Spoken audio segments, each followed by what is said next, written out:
ज्ञान स्वरूप जानकार भी है और अनजान भी है। तो भगवान आप अनजान है, हमारा अहित करने में आप अनजान है। हमारा बुरा करने में आप अनजान है। आप हमारा बुरा नहीं कर सकते। है क्या ताकत आप में हमारा बुरा करने की? बोलो। भगवान वहां हार खा जाएंगे। माँ को बोलो कि मैया तुम हमारा बुरा नहीं कर सकती हो। है क्या मैया तुम्हारी ताकत हमारा बुरा करने की? तो मैया क्या बोलेगी? अरे अभी तेरे को ठीक कर दो। अरे कुछ भी करो, बुरा नहीं कर सकती। अरे बोले अभी मारती हूँ, डंडा उठाती हूँ, ठीक कर दूंगी। हाँ तो बुरा तो नहीं करती, नहीं ठीक ही तो कर रही है।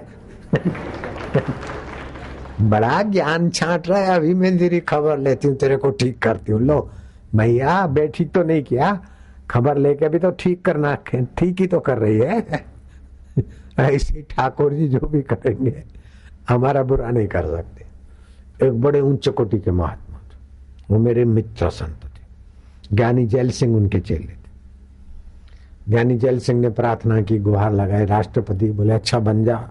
फिर 1986 में वो ज्ञानी जैल सिंह राष्ट्रपति पोस्ट पे थे। तब हेलीकॉप्टर लेके बड़ौदा तक तो जहाज में आए, मिलिट्री के हेलीकॉप्टर में आए वहां। फिर वो महात्मा मेरे साथ जब हम गुफा में रहे तो हमने पूछा कि जैल सिंह सीएम। महाराज जी का स्वागत है। महाराज जी आपका स्वागत है।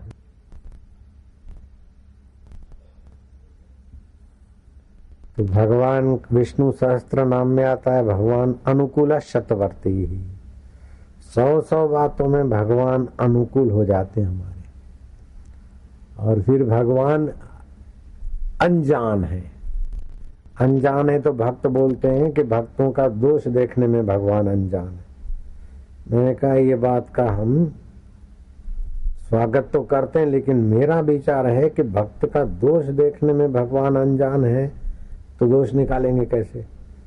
भक्त का बुरा करने में, प्राणी मात्र का बुरा करने में भगवान अनजान है। भगवान किसी का अमंगल नहीं कर सकते। जैसे हम हमारे शरीर के किसी अंग का अमंगल नहीं करेंगे, चाहे उसको कटवा दें फिर भी अमंगल नहीं करेंगे, भलाई के लिए थोड़ा हिस्सा काटेंगे। ऐसे ही भगवान सुहृदम सर्वभूतानाम ज्ञात्वा माम शांति मृच्छति। मैं प्राणी मात्र का सुहृद हूं, ऐसा जो जानते हैं वो शांति को प्राप्त होते। तो हम ऐसा जान लें कि भगवान का जन्म और कर्म दिव्य है। ऐसा जानने से हमारी सद्गति हो जाती, क्योंकि हम भगवान के वंशज हैं। तो साधारण आदमी कर्म बंधन से जन्म लेता है और भोग की वासना से कर्म करता है, लेकिन भक्त जब भगवान का आश्रय लेकर कर्म करता है तो भगवान की प्रीति के लिए करता है, तो उसके कर्म दिव्य हो जाते हैं और जन्म भी दिव्य हो जाता है। क्योंकि ये जो मरता है जन्मता है वो शरीर मैं हूं ऐसा वहम भगत का मिट जाता है। शरीर के बाद भी मैं रहता हूं और शरीर के पहले भी मैं हूं। तो जन्म दिव्य हो गया और परहित के लिए कर्म करता है तो कर्म भी दिव्य हो गया। तो एक का पोल जाने से दूसरे का पता चल जाता है। जैसे चावल की देग में से कुछ चावल जान लिए तो दूसरे चावल भी वैसे ही है। ऐसे भगवान के जन्म और कर्म की दिव्यता जान ली तो फिर आप अपने मूल में जाओगे तो आपका भी जन्म नहीं है, जन्म शरीर का है, आप उसके पहले थे। और मौत शरीर की होगी, आप रहेंगे। निगुर आदमी सुख के लेने के लिए कर्म करता है, लेकिन भगवान भक्त तो समाज को और भगवान को भी सुख देने के लिए कर्म करता है। धूप करेगा तो भी भगवान के लिए, आरती करेगा तो भी भगवान के लिए, शंखनाद करेगा तो भी, मोहन भोग लगाएगा तो भी भगवान के लिए। तो जो दूसरों को सुख देने के लिए कर्म करता है उसके कर्म दिव्य हो जाते हैं और जन्म भी अपना दिव्य हो मान लेता है। तो भगवान बोलते हैं उसको पुनर्जन्म नहीं होता। जो मेरे जन्म और कर्म को दिव्य जान लेता है उसको पुनर्जन्म नहीं होता। अरे विष्णु सहस्त्र नाम के आधार से भगवान अनजान है तो हमारा अमंगल करने में अनजान है, हमारा बुरा करने में भगवान अनजान है। और कभी कभी भगवान को लाओना दे दो कि महाराज हम चाहे 1000 बातों में अनजान हो, लेकिन एक बात में तो आप भी अनजान है महाराज। क्या? किस बात में? कि हमारा अमंगल करने में आप अनजान है। भगवान हमारा बुरा कर सकते क्या? ठाकुर जी हमारा बुरा कर सकते हैं? है ताकत ठाकुर जी में? ठाकुर जी से छेड़खानी करो कि महाराज आप भी अनजान है, हम चाहे लाखों बातों में अनजान है, लेकिन एक बात में आप अनजान है, हमारा आप अमंगल करने में अनजान है, हमारा अमंगल नहीं कर सकते हो। बोलो कर सकते हो क्या? है ताकत?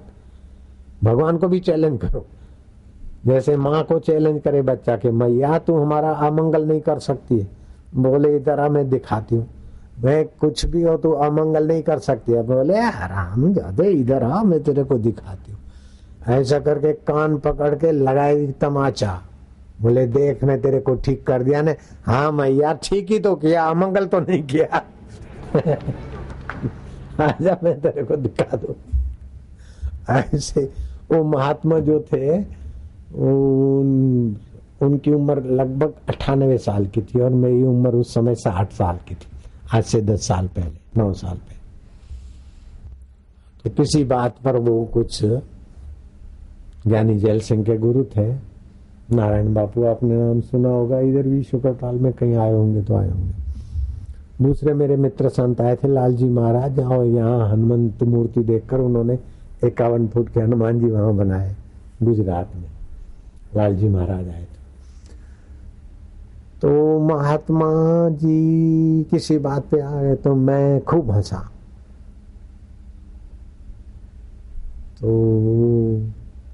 उन्होंने थोड़ा दम मारा तो मैं खूब हंसा, और दम मारा तो मैं और हंसा।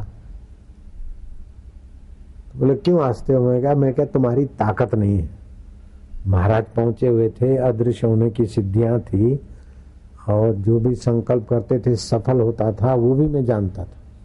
नल गुफा में हमारे साथ रहे थे, सिद्ध पुरुष थे, लेकिन उनको मैंने दम मार दिया। मैं क्या आपकी ताकत नहीं है? तो मेरे सामने देखने लगे, वो जानते हैं कि मैं उनकी ताकत को जानता हूं। मैं क्या ये आपकी ताकत नहीं है, आप अहित कर ही नहीं सकते? तो फिर वो हंसने लगे।